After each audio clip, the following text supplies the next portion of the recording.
Subscribe to my channel Voice of Panipat and also press this bell icons. Never miss any new updates.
Study in UK with or without IELTS, P after visa, Nixon visa consultant. Gap acceptable, spouse can go alone. Assured internship 1 to 2 years. Scholarship 2000 to 5000 GBP. Ram Gopal Estate, Vision Sarup Colony, Panipat. Contact number 90942 00484.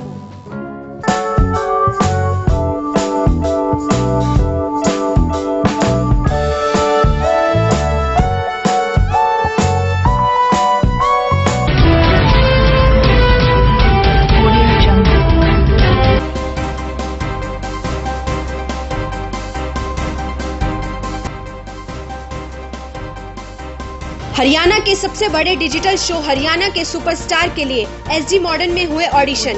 28 तारीख को होगा mega audition. Haryana को नशा मुक्त बनाने के लिए संत गोपाल दास के नेतृत्व में शहर में चलाया गया अभियान, सौंपा ज्ञापन।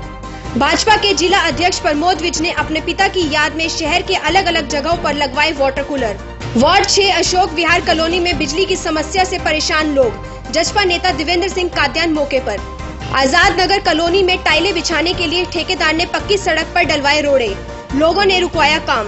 Haryana state electricity board workers union द्वारा अपनी मांगों को लेकर किया विरोध प्रदर्शन। बापोली ब्लॉक के रहने वाले सफाई कर्मचारियों ने समय पर वेतन न मिलने पर उपायुक्त को दी शिकायत। नमस्कार, वॉइस ऑफ पानीपत में आपका स्वागत है। इस वक्त आप देख रहे हैं पानीपत दनादन और मैं हूं आपके साथ सोनम। तो चलिए शुरुआत करते हैं आज की गतिविधियों की। हरियाणा की सबसे बड़े डिजिटल शो हरियाणा के सुपरस्टार के लिए ऑडिशन शुरू हो चुके हैं। सबसे पहला ऑडिशन जिनवानी स्कूल में हुआ तो वहीं दूसरा ऑडिशन एसडी मॉडर्न स्कूल में हुआ। देखिए कार्यक्रम की कुछ झलकियां। डीके प्रोडक्शन और राधे डांस स्टूडियो के सांझे प्रयास से हो रहे हरियाणा के सुपरस्टार शो के ऑडिशन लगातार हो रहे हैं।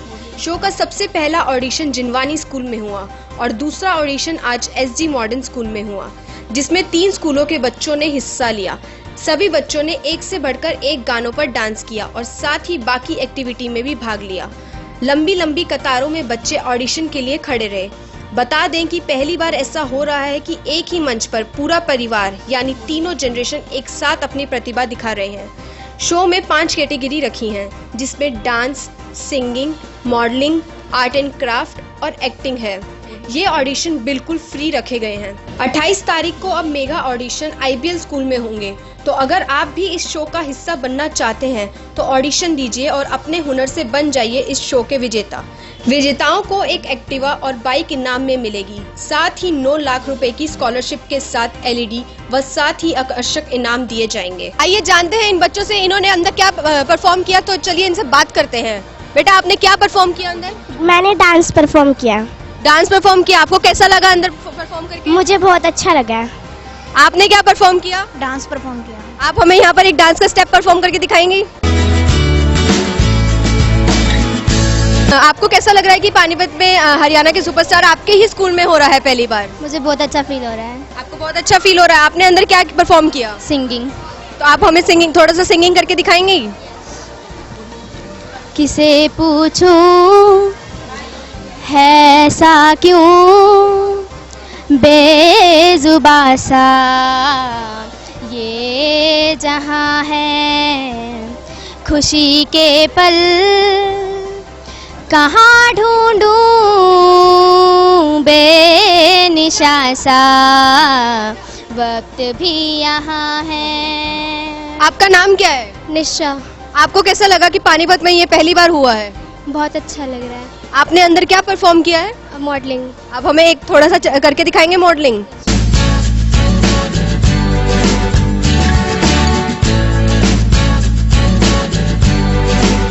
पानीपत की चौथी लड़ाई और नशे की पूरी सफाई के स्लोगन के साथ आज संत गोपाल दास के नेतृत्व में शहर में अभियान चलाया गया और नशे पर रोक लगाने के लिए उपायुक्त को ज्ञापन भी सौंपा गया। हरियाणा को नशा मुक्त बनाने के लिए आज संत गोपाल दास के नेतृत्व में पानीपत में अभियान चलाया गया। चलाए गए अभियान में महिलाओं के हाथों में नशा नहीं रोजगार दो के बैनर दिखे और शहर में नशे को बंद करवाने के लिए नारेबाजी भी की गई। नारेबाजी करते हुए सभी लोग लघु सचिवालय में पहुंचे और उपायुक्त को ज्ञापन सौंप नशे को जड़ से खत्म करने की गुहार लगाई गई। वहीं संत गोपाल दास ने कहा कि नोटबंदी की तरह शहर में नशाबंदी होनी चाहिए ताकि नशे से हो रहे अपराध पर लगाम लग सके। ये जो मुहिम है नशा नहीं रोजगार दे और पानीपत में 3 ऐतिहासिक लड़ाइयाँ हुई हैं जिसको सबको याद है, तो इस भूमि में आज ये चौथी लड़ाई है। ये समाज के बेहतरी के लिए और एक शानदार प्रधानमंत्री से और एक जानदार जो मुख्यमंत्री है, तो ईमानदार सरकार से मैं यही पूछता हूँ कि सबके अच्छे दिन आए। इन माताओं से ज्यादा ये आपको बता पाएंगी कैसे कैसे एक एक परिवार आज फीस देने के लाले पड़ गए हैं। तो इसको पूरा नोटबंदी की तरफ पे नशाबंदी हो और पुनर्वास के लिए भगत सिंह बेरोजगारी भत्ता लागू किया जाए। हर युवा बेरोजगार के लिए जो तनाव और हताशा में आज नशे का शिकार हो रहा है, पुनर्वास केंद्र को लेकर और पूर्णतः नशाबंदी को लेकर उम्र कैद की सजा हो। हम कहते हैं जो नशा करता है परिवार का दुश्मन, जो नशा बेचता है समाज का दुश्मन और जो नशा बिकवाता है वो किसका दुश्मन है? वो देश का दुश्मन है। ये किसी पाकिस्तान या चाइना ने टेरर नहीं किया कि यहाँ सब कुछ बारूद डाल दिया। मुझे बहुत शर्म आती है आजादी के उन जिन्होंने सूरवीर लोगों ने 6.5 लाख लोगों ने शहादत दी, क्या हम उनके सपनों का देश बना रहे हैं? तो युवाओं को शराब परोसी है, उस पर पूर्णतः नशाबंदी नहीं होती है। तो 1 अगस्त से जिला मुख्यालय के ऊपर और पूरे राज्य भर में ये मातृशक्ति और ये जागरूक नागरिक जो भी हैं, इस संवेदना को जगाने के लिए, सरकार की सोई चेतना को जगाने के लिए, सरकार को भी शासन को भी नशा है, तो ये जब तक संवाद नहीं करते तो सड़क पे संघर्ष होने जा रहा है। आज हमने विज्ञप्ति दी है कि जितनी भी ज्यादा संजीदगी से संवेदनशीलता के साथ जनता मालिक है, सरकार नौकर है। सरकार ने जनता की बेहतरी के लिए और इनके चुने गए जो भी शुभ चिंतक हैं उनको शिष्टाचार के नाते आज संवाद करने की जरूरत है। दर्द बहुत बड़ा है, शब्दों में बयान नहीं कर सकता। वहीं नारी तू नारायणी उत्थान समिति की अध्यक्ष सविता आर्य ने कहा कि जिस तरह से देश के कई शहरों में नशे पर पाबंदी लगी हुई है, उसी तरह से पानीपत में भी नशे पर रोक लगनी चाहिए ताकि लगातार हो रहे अपराध पर रोक लग सके। यहाँ पे बूथ का मतलब वो दूध का बूथ होता था, वहाँ दारू का ठेका खोल के सरकार ने ये दिखा दिया कि हम नशा जो अभियान जो हमारा वो एक खोखलापन है, वो उनका एक सिर्फ दिखावा है। नशे को अगर सरकार चाहे तो बंद कर सकते हैं। गुजरात में नशा बंद हो सकता, बिहार में नशा बंद हो सकता, तो हरियाणा में नशा बंद क्यों नहीं हो सकता? एक तरफ सरकार दावा करती है नशा अभियान चलाए हुए हैं और दूसरी तरफ ये नशा खुद ये मतलब ठेके खोले हुए हैं। आपको पता ही होगा कि कितनी मातृशक्ति आज यहाँ पे आई हुई है, क्योंकि महिलाएं सबसे ज्यादा जो पीड़ित होती है वो महिलाएं होती हैं। जब घर में घरेलू हिंसा जो होती है, जो उनके पति शराब पीते हैं, उनका पिता शराब पीता है या उनका भाई शराब पीता है, उनके परिवार पे क्या बीतती है? 2 टाइम की रोटी भी उनके घर में नहीं होती। कितनी बार महिलाओं से पैसे खोज के उनकी टूम बेच के और उनके घर से पैसे लेके लोग शराब पी के आते हैं, उनके परिवार बर्बाद हो जाते हैं। आपको पता ही है आज तक पानीपत में जितनी बेटियों के साथ घटनाएं हुई हैं सारी की सारी नशे में हुई है। पूर्व विधायक फतेह चंद विज की याद में उनके पुत्र और भाजपा के जिला अध्यक्ष प्रमोद विज ने शहर के अलग अलग वार्डों में वाटर कूलर का उद्घाटन किया। भाजपा के जिला अध्यक्ष प्रमोद विज ने अपने पिता व पूर्व विधायक फतेह चंद की याद में शहर में अलग अलग जगह वार्डों में वाटर कूलर लगवाए। इस दौरान भाजपा के कई नेता मौजूद रहे। उद्घाटन के बाद पत्रकारों से बातचीत करते हुए विज ने कहा कि किसी भी वार्ड या सार्वजनिक जगह पर किसी को भी वाटर कूलर की जरूरत है तो वो उन्हें बता सकते हैं। उन्होंने कहा कि ये भाजपा पार्टी की तरफ से नहीं बल्कि उनकी व्यक्तिगत तौर पर लगवाए जाएंगे। पानी की व्यवस्था तो फिर भी कई जगह हो जाती है, लेकिन ठंडे पानी की व्यवस्था की बहुत दिक्कत है। यहाँ कस्टमर बहुत आते हैं, ये बाजार बहुत चलता है। हवाई अड्डे जाते हुए रोशन महल के पास खड़े हैं हम, और यहाँ के लोगों की बहुत इस चीज़ की जरूरत है कि वार्ड 6 अशोक विहार कॉलोनी में पिछले कई दिनों से बिजली न होने के चलते कॉलोनी वासी काफी परेशान हैं। उनका कहना है कि वो इसकी शिकायत अधिकारियों को दे चुके हैं, लेकिन अभी तक समस्या का हल नहीं हुआ। वहीं आज जसपा पार्टी के नेता देवेंद्र काद्यान भी मौके पर पहुंचे। वार्ड 6 अशोक विहार कॉलोनी में पिछले कई दिनों से बिजली नहीं होने की वजह से कॉलोनी वासी काफी परेशान हैं। परेशान कॉलोनी वासियों का कहना है कि ट्रांसफार्मर की वजह से डाबर कॉलोनी और अशोक विहार कॉलोनी के लोगों के बीच कहासुनी भी हो चुकी है।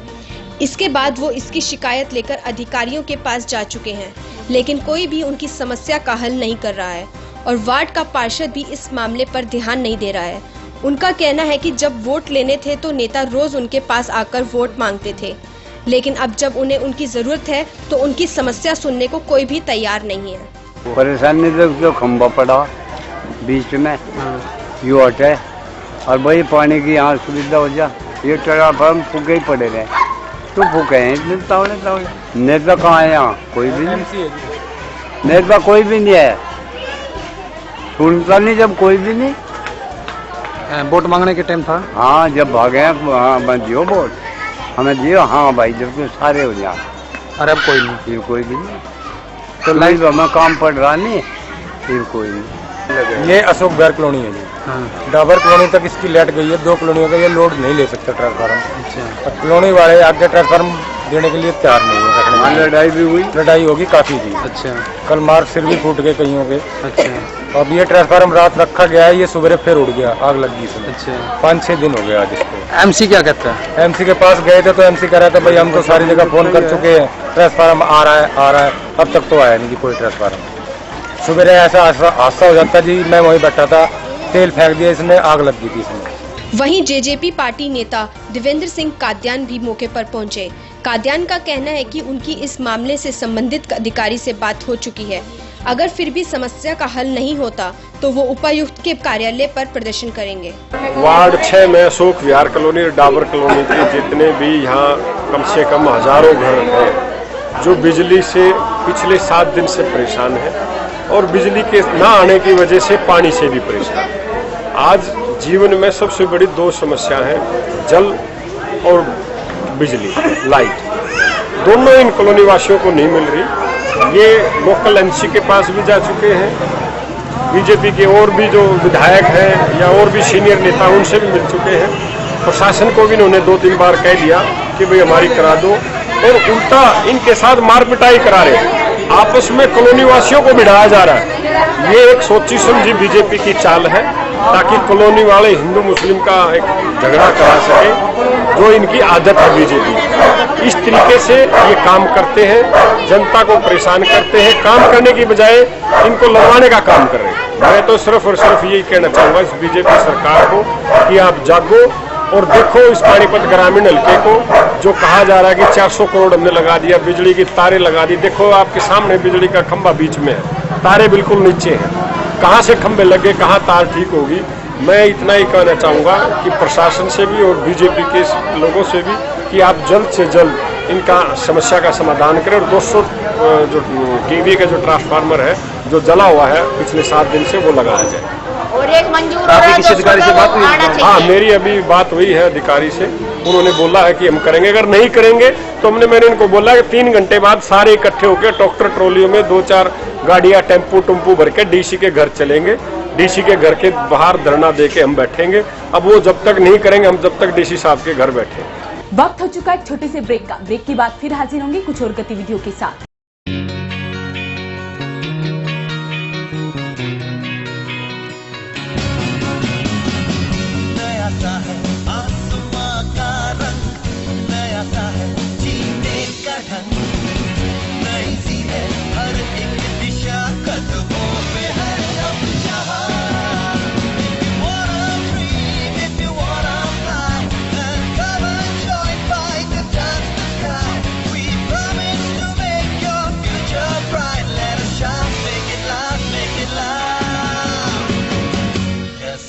Yes, fight. Yes, fight. It's the right choice for you. Yeah, ET fight. Yes, fight. It's the right choice for you.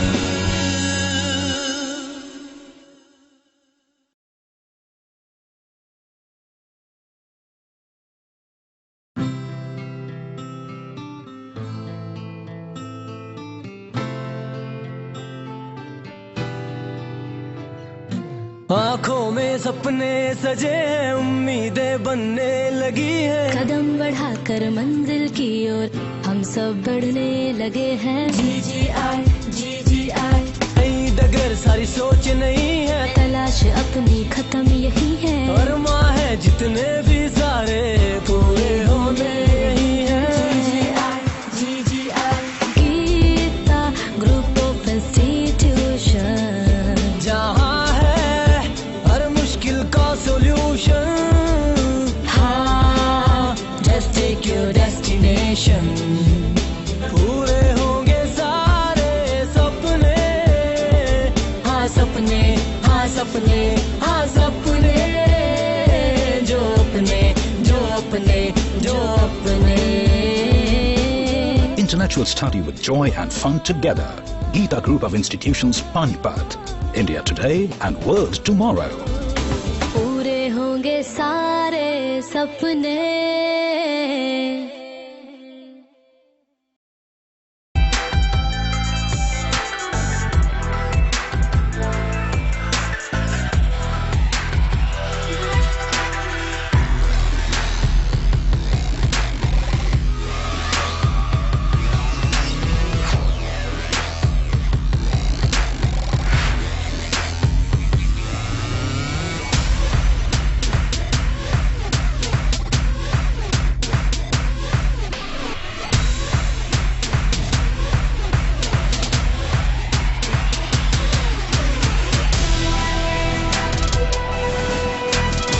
Ward 17 की आजाद नगर कॉलोनी में ठेकेदार द्वारा पक्की सड़कों को तोड़ने के विरोध में कॉलोनी वासी सामने आए। उनका कहना है कि ठेकेदार पक्की सड़कों को तोड़ने में लगे हुए हैं। वार्ड 17 की आजाद नगर कॉलोनी में ठेकेदार पहले से ही पक्की सड़क के ऊपर रोड़े डालकर इंटरलॉकिंग टाइल बिछाने की जिद पर अड़े हुए हैं, लेकिन जैसे ही ठेकेदार ने सड़क पर रोड़े बिछाने शुरू किए तो उसके विरोध में कॉलोनी वासी उतर आए।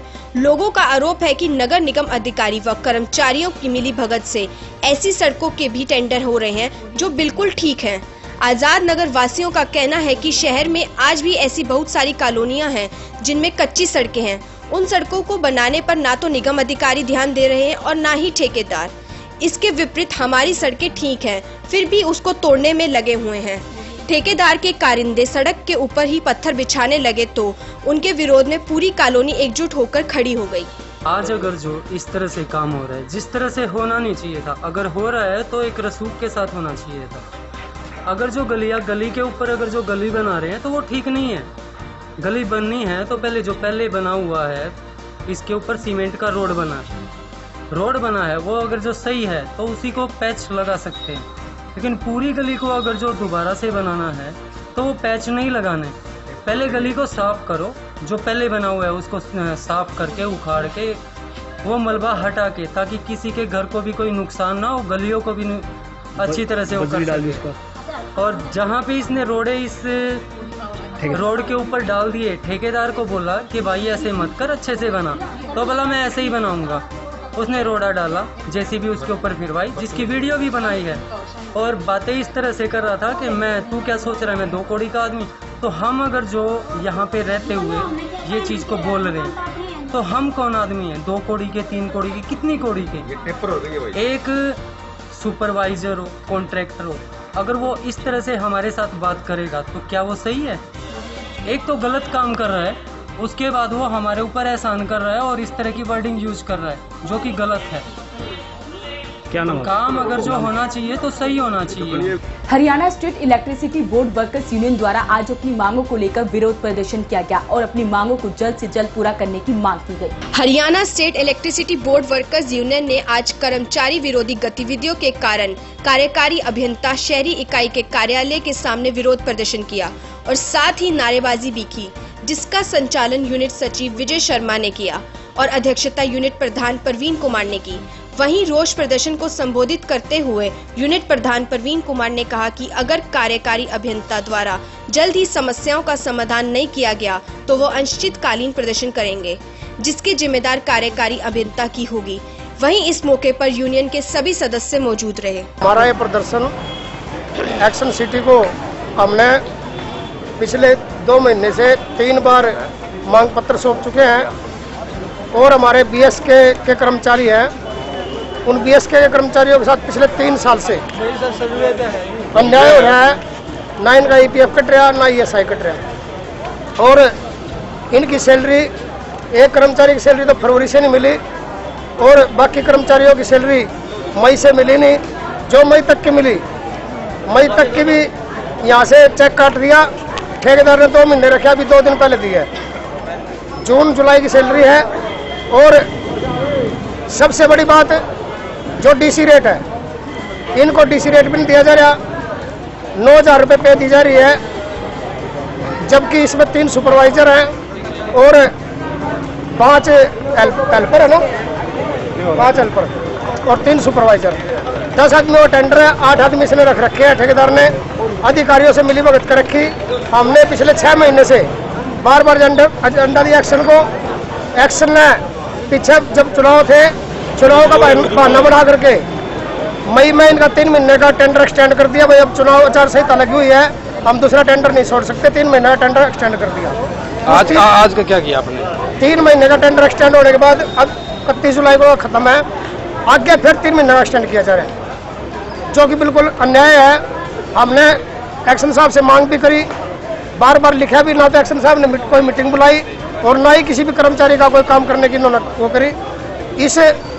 उससे आक्रोश से परेशान होकर के कर्मचारियों के हमने नारे लगाने पड़े और सिर्फ 1 दिन का ये सांकेतिक प्रदर्शन है। अगर एक्शन फिर भी नहीं मानना तो 2/8/19 से यहाँ पर परमानेंट धरना दिया जाएगा और जब तक ये टेंडर कैंसिल नहीं होगा, इस ठेकेदार को ब्लैक लिस्ट नहीं किया जाएगा, तब तक हमारा प्रदर्शन इस तरह जारी रहेगा। बापोली ब्लॉक के रहने वाले सफाई कर्मचारियों ने समय पर वेतन न मिलने को लेकर उपायुक्त को शिकायत दी और इस समस्या का हल करने की बात कही। बापोली ब्लॉक के रहने वाले सफाई कर्मचारियों ने आज समय पर वेतन न मिलने को लेकर उपायुक्त को शिकायत दी। वहीं सफाई कर्मचारियों का कहना है कि बापोली ब्लॉक में सफाई का कार्य बड़ी ही मेहनत व सुचारू रूप से कर रहे हैं, लेकिन हर बार उनकी कई महीने तक ब्लॉक के चक्कर काटने के बाद सैलरी मिलती है, जबकि हरियाणा सरकार हिदायत के अनुसार कर्मचारी की सैलरी 7 तारीख से पहले दे दी जाती है। उनका कहना है कि सरकार द्वारा उनके वेतन में बढ़ोतरी जनवरी महीने से की गई थी, लेकिन अप्रैल महीने से उन्हें बढ़ी हुई सैलरी मिली, जिसकी शिकायत लेकर वो संबंधित अधिकारियों के पास पहुंचे, लेकिन अधिकारी उनकी बात को नहीं सुन रहे हैं। वहीं उन्होंने मांग की कि दोषियों के खिलाफ कार्रवाई हो और उन्हें हर महीने समय पर वेतन मिले। समस्या है जी, हमारी 3-3, 4-4 महीने हो जाते हैं सैलरी मिली को भी बापोली ब्लॉक से, और वहाँ जब भी हम चक्कर लगाते हैं जब भी हमारी सैलरी मिलती है 3-3 महीने हो जाते हैं। और जब भी हम प्रशासन के उनके पास जाते हैं, रणधीर है, राजेश है, तो हमारे को ये बोलता है बिल ट्रेजरी में। ट्रेजरी वाले के पास जाते हैं, ट्रेजरी वाला बोलता भाई परमिशन आएगी 10 दिन में, 15 दिन में जब तनख्वाह लगेगी। सरकार के रूल है जी 7 तारीख से पहले तनख्वाह मिलनी चाहिए इनके खाते में हर महीने। ये 3-3 महीने कर देते हैं। सरकार को बदनाम कर दिया जी इन लोगों ने, सफाई कर्मचारियों को। सरकार अच्छी है लेकिन प्रशासन है ना जो बापोली ब्लॉक का, उन्होंने इसको बदनाम कर रखा है जी। राजेश और रणधीर इन्होंने इतना गदर मचा रखा है जी। इनका खाना पीना, बच्चों की फीस देना बहुत ही, और कर्जे वाले इनको सता रहे हैं दिन पर दिन। आज किससे मिलने के लिए आए थे? हम एडीसी से मिलेंगे, मैडम से जी। पहले भी कई बार मिल चुके हैं लेकिन समाधान कुछ नहीं आएगा। हमारे ब्लॉक में हर महीने की हर बार यही परेशानी है, 3-3 महीने हो जाते हैं। शुरू से आज तक यही रूलिंग है। और राजेश जी के पास जाते हैं तो वो कहता है भाई जो करना है कर लो, मेरे पास आने की जरूरत नहीं है। बिल ट्रेजरी में गया हुआ है, अब भी बिल 3 तारीख से रात 23 तारीख हो चुकी है, जो बिल ट्रेजरी में ही है। आप ग्राम पंचायत द्वारा लगाए गए हो? हाँ जी, हरियाणा सरकार द्वारा। हरियाणा सरकार द्वारा लगाए? हाँ जी, हाँ जी। कितने गाँव के सफाई कर्मचारी हो आप लोग? हम आज इस टाइम फिलहाल 19 गाँव के सफाई कर्मचारी है जो कि बापोली ब्लॉक में पड़ते हैं। आज की गतिविधियों में बस इतना ही। जुड़े रहिए वॉइस ऑफ पानीपत के साथ। नमस्कार। 101 रुपए डाउन पेमेंट पर होंडा का कोई भी स्कूटर आरसी प्लस 5 साल का बीमा प्लस 5 साल की वारंटी के साथ ले जाएं। 3,999 डाउन पेमेंट पर होंडा की कोई भी मोटरसाइकिल आरसी प्लस 5 साल का बीमा प्लस 5 साल की वारंटी के साथ ले जाएं। आसान एक्सचेंज एवं फाइनेंस सुविधा। LK Honda Gohana road Panipat, Asandh road Panipat, GT road स्मालखा।